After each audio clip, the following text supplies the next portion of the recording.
നമസ്കാരം. ആലപ്പി അഷ്റഫ് കണ്ടതും കേട്ടതും എന്ന എൻ്റെ ചാനലിലേക്ക് ഏവർക്കും സ്വാഗതം.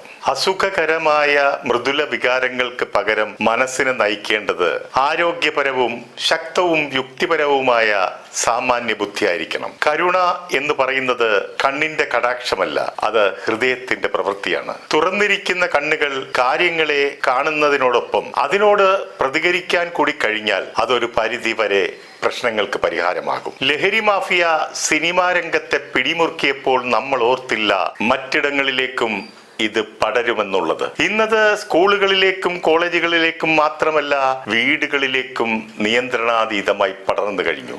അത് വിതച്ച മഹാവിപത്തുകളെ കുറിച്ചാകട്ടെ ഈ എപ്പിസോഡ്.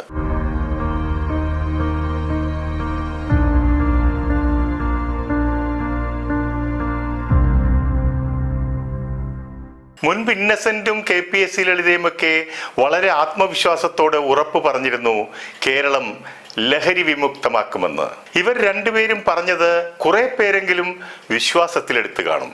അത്രത്തോളം ഉറപ്പാണ് കൂടെ കൂടെ പരസ്യങ്ങളിൽ പ്രത്യക്ഷപ്പെട്ട് പറഞ്ഞത്. ഇന്നത്തെ കേരളത്തിന്റെ സ്ഥിതി കാണാൻ അവർ രണ്ടുപേരും ഇല്ലാത്തത് അവർ ചെയ്ത എന്തെങ്കിലും പുണ്യപ്രവൃത്തി കൊണ്ടായിരിക്കാം. അല്ലായിരുന്നെങ്കിൽ ലഹരിയുടെ അതിപ്രസരം കാരണം നടക്കുന്ന അതിക്രമങ്ങളെ അവർ കാണേണ്ടി വന്നേനെ. രാവിലെ TV തുറന്നാൽ നമ്മൾ ആദ്യം കാണുന്നത് മകൻ അമ്മയെ വെട്ടിക്കൊന്നു, അച്ഛനെ ചവിട്ടിക്കൊന്നു, സഹോദരിയെ കുത്തിക്കൊല്ലുന്നു, ഒരാൾ തന്നെ കുടുംബത്തിലെ മുഴുവൻ പേരെയും കൊല്ലുന്നു, സ്കൂളിൽ സഹപാഠിയെ കൂട്ടം കൂടി അടിച്ചു കൊല്ലുന്നു, സഹോദരൻ സഹോദരിയെ പീഡനത്തിനിരയാക്കുന്നു എന്നൊക്കെ. അങ്ങനെ ലഹരി വിമുക്ത കേരളം വാഗ്ദാനം ചെയ്തവർക്ക് വീട്ടിലിരുന്ന് ഇതൊക്കെ കേൾക്കേണ്ടി വന്നേനെ. കേരളത്തിൽ ഇപ്പോൾ നടക്കുന്ന സംഭവങ്ങളെ എത്ര നിസാരവൽക്കരിക്കാൻ ശ്രമിച്ചാലും വെള്ളപൂശാൻ ശ്രമിച്ചാലും മറ്റൊരു സത്യം ഇവിടെ ഒളിഞ്ഞിരിപ്പുണ്ട്. കേരള ജനത ഇന്ന് വളരെ ഭയത്തോടെയാണ് ഓരോ ദിവസങ്ങളും തള്ളി നീക്കുന്നത്. ദൈവത്തിന്റെ സ്വന്തം നാടിപ്പോൾ മദ്യത്തിലും മയക്കുമരുന്നിലും മുങ്ങിത്താണിരിക്കുകയാണ്. അതിൽ നിന്നും ഉടലെടുത്ത അക്രമങ്ങൾ അരങ്ങേറുകയാണ്. വിദ്യാലയങ്ങളിൽ LKGയും UKGയും അംഗൻവാടിയും ഒഴികെ ബാക്കി എല്ലായിടത്തും ലഹരി പദാർത്ഥങ്ങൾ എത്തിക്കഴിഞ്ഞു.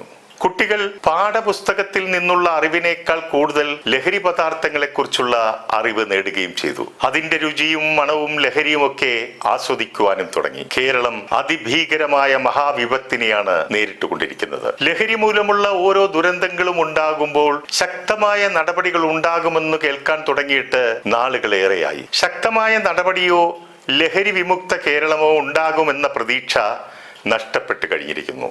ഒരു MLAയുടെ മകൻ മയക്കുമരുന്ന് കേസിൽ പെട്ടപ്പോൾ കേസെടുത്തതിനെതിരെ സാംസ്കാരിക മന്ത്രി MLAക്ക് തുണയായി വന്നു പറഞ്ഞത്, പിള്ളേരാകുമ്പോൾ പുകവലിച്ചെന്നൊക്കെ ഇരിക്കും, ഞാനും വല്ലപ്പോഴുമൊക്കെ പുകയെടുക്കാറുണ്ടായിരുന്നു, MD വാസുദേവൻ നായരും ബീഡി വലിക്കാറുണ്ടായിരുന്നു, അതുകൊണ്ട് പുകവലിക്കുന്നവർക്കെതിരെ എന്തിന് കേസെടുക്കണം എന്നായിരുന്നു. അദ്ദേഹം ഒരുപക്ഷെ തന്റെ പാർട്ടിയിലുള്ള MLAയോടുള്ള സ്നേഹവും അടുപ്പവും കാരണമായിരിക്കാം ഇങ്ങനെ പറഞ്ഞത്. ഒരു സാംസ്കാരിക മന്ത്രി ആ സ്ഥാനത്തിരുന്നു കൊണ്ട് കഞ്ചാവും പപ്പായ കുഴലുമായി തെളിവ് സഹിതം പിടിച്ചത് പൊതുസമൂഹം കണ്ടതാണെന്ന് ഓർക്കാതെ ഇത് കാണുകയും കേൾക്കുകയും ചെയ്യുന്ന മറ്റു കുട്ടികൾക്ക് കൂടി പ്രചോദനമാണെന്ന് ഓർക്കാതെയാണ് മന്ത്രി ഇതിനെ ലളിതവൽക്കരിച്ചത്. MLA പറഞ്ഞത് നമുക്ക് വേണമെങ്കിൽ പൊറുക്കാം, കാരണം അതിലൊരു മാതൃഹൃദയമുണ്ട്. മകന്റെ കയ്യിൽ നിന്നും തലയ്ക്ക് ചുറ്റികയ്ക്കടിയേറ്റ അമ്മ അത്യാസന്ന നിലയിൽ കിടക്കുമ്പോൾ കൊടുത്ത മൊഴി കാലുടക്കി കട്ടിലിൽ നിന്നും വീണു എന്നതാണ്. അങ്ങനെയാണല്ലോ അമ്മമാർ. എന്തായാലും കഞ്ചാവ് കേസ് നിർവീര്യമാവുകയും അത് കണ്ടെത്തിയ ഉദ്യോഗസ്ഥന്മാർക്കെതിരെ നടപടി സ്വീകരിക്കുകയും അങ്ങനെ അവരുടെ കാര്യം കട്ടപ്പുകയാകുകയും ചെയ്തു.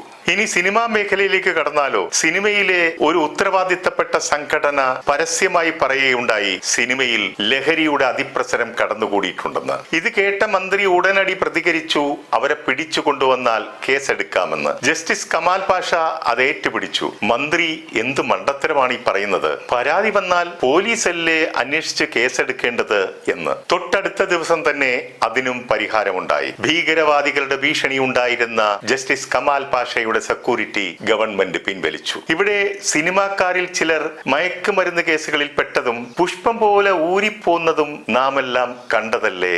കേട്ടതല്ലേ. അവരുടെയൊക്കെ പണവും സ്വാധീനവും ഒക്കെ ഒരുപക്ഷെ കേസിന് ദുർബലപ്പെടുത്തിയിട്ടുണ്ടാകാം. സിനിമയിലുള്ള മയക്കുമരുന്ന് ഉപയോഗം മൂലമാകാം ഇന്ന് മലയാള സിനിമ ചോരയിൽ മുങ്ങിക്കുളിക്കുന്നത്. മയക്കുമരുന്നിന് അടിമപ്പെട്ടവന് മാത്രമേ ഇത്തരം അതിഭീകര രംഗങ്ങൾ ചിത്രീകരിക്കാനാകൂ എന്ന് മനസാക്ഷി ഉള്ളവരാരെങ്കിലും സംശയിച്ചാൽ അവരെ കുറ്റപ്പെടുത്താനാകുമോ? സിനിമയിൽ കൊച്ചുപിച്ചാത്തിയുമായി വില്ലൻ നടന്നിരുന്ന കാലമൊക്കെ കഴിഞ്ഞിരിക്കുന്നു. ഇവിടെ പ്രസവ വേദനയാൽ അലറുന്ന അമ്മയുടെ അണ്ണാക്കിൽ കത്തി കുത്തിയിറക്കി വില്ലൻ തന്നെ വയറ്റിൽ ചവിട്ടി പ്രസവിപ്പിച്ച് കുഞ്ഞിനെ കാലിൽ തൂക്കി എടുത്തുകൊണ്ടുപോകുന്ന രംഗം സിനിമയാണെങ്കിലും അത് മലയാളികളുടെ മനസ്സിനെയും മനസാക്ഷിയെയും മരവിപ്പിക്കുന്നതായിരുന്നു. ഇതാണോ കല? ഇത് കൊലയല്ലേ? കലയെ കൊല ചെയ്യുന്നവന് കലാകാരൻ എന്ന പേരോ? മയക്കുമരുന്ന് കേസുകളിൽ നിന്നും സ്വാധീനം കൊണ്ട് രക്ഷപ്പെടുന്നത് പോലെ പണവും സ്വാധീനവും കൊണ്ട് സെൻസർ ബോർഡിൽ നിന്നും പ്രദർശനാനുമതി നേടിയെടുക്കുന്നു. ഇത്തരം സിനിമകൾ പുതുതലമുറയിലും കുരുന്നു മനസ്സുകളിലും അക്രമത്തിന്റെ വേരുകൾ പാകിക്കഴിഞ്ഞു. നിഷ്പക്ഷമായും നീതിബോധത്തോടെയും പറഞ്ഞാൽ ഇത്തരം ചിത്രങ്ങൾ കൊലപാതകങ്ങൾക്ക് കാരണമാണെന്ന് തെളിഞ്ഞാൽ അത്തരം ചിത്രങ്ങളുടെ സംവിധായകനും നിർമ്മാതാവിനുമെതിരെ കൊലപാതക പ്രേരണ കുറ്റത്തിന് കേസെടുക്കണം. മാത്രമല്ല ഇത്തരം ചിത്രങ്ങൾക്ക് പ്രദർശന അനുമതി കൊടുത്തവർക്കെതിരെയും നടപടി അനിവാര്യമാണ്. വീട്ടമ്മമാരുടെ കൂട്ടായ്മകൾ സെൻസർ ബോർഡ് ഓഫീസിന് മുന്നിൽ പ്രതിഷേധമറിയിച്ച് സമരം നടത്തുകയും വേണം. വരുംകാല തലമുറയെ നാശത്തിലേക്ക് നയിക്കുന്ന ഇത്തരം പ്രവണതകളെ ന്യായീകരിക്കാൻ മറ്റുദാഹരണങ്ങൾ നിരത്തി അതിനെ നിസാരവൽക്കരിച്ച് രക്ഷപ്പെടാൻ സഹായിക്കുന്ന ചിലരൊക്കെ മലയാള സിനിമയിലുണ്ട്. അങ്ങനെയുള്ളവർ ഒരു കാര്യം ഓർത്താൽ നന്നായിരിക്കും. ഇന്ന്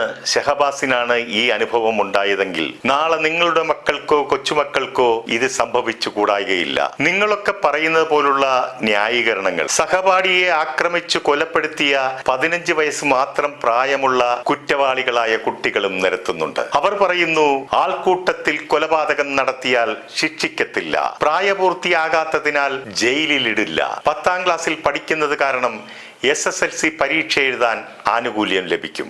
കുറ്റകൃത്യം നടത്തിയാൽ നിയമത്തിന്റെ കയ്യിൽ നിന്നും എങ്ങനെ രക്ഷപ്പെടാം എന്നുള്ളത് നമ്മുടെ പല സിനിമകളിലൂടെയും അവർ കാണുന്നുണ്ടല്ലോ.